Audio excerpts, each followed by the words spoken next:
हथवा में लिहली तुलसी डोरिया कमंडल, हो कि चली हो भैली ना, हो कि चली हो भैली ना।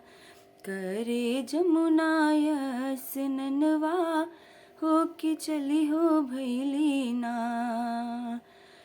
कैली स्नानवा तुलसी चलेली डगरिया, हो कि बोलिया बोले ना, हो कि बोलिया बोले ना।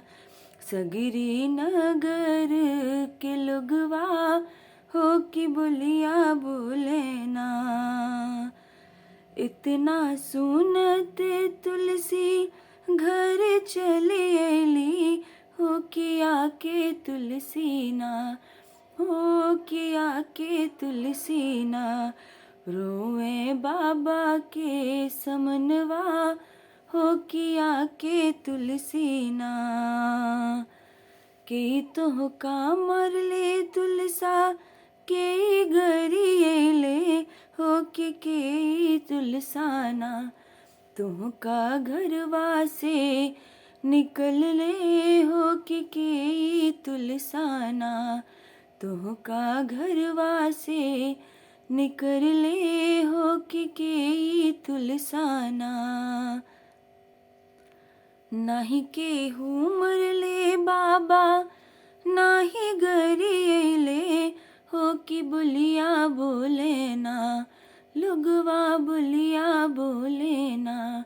काहे अब तक हम कुंवारी, लोगवा बोलिया बोले ना। पहले जे कहतू तुलसा ब्रह्मा बर खोजती, हो कि अब त ब्रह्माना। पहले जे कहतू तुलसा ब्रह्मा बरवा खोजती, हो कि अब त ब्रह्माना। हवे शरदा के सजनवा, हो कि अब त ब्रह्माना। पहले जे कहतू तुलसा शिवजी बरवा खोजती, हो कि अब तो भोले ना, हो कि अब तो भोले ना। हवे गौरा के सजनवा, हो कि अब ता भोले ना। पहले जे कहतू तुलसा राम बरवा खोजती, हो कि अब तो रामना, हो कि अब तो रामना।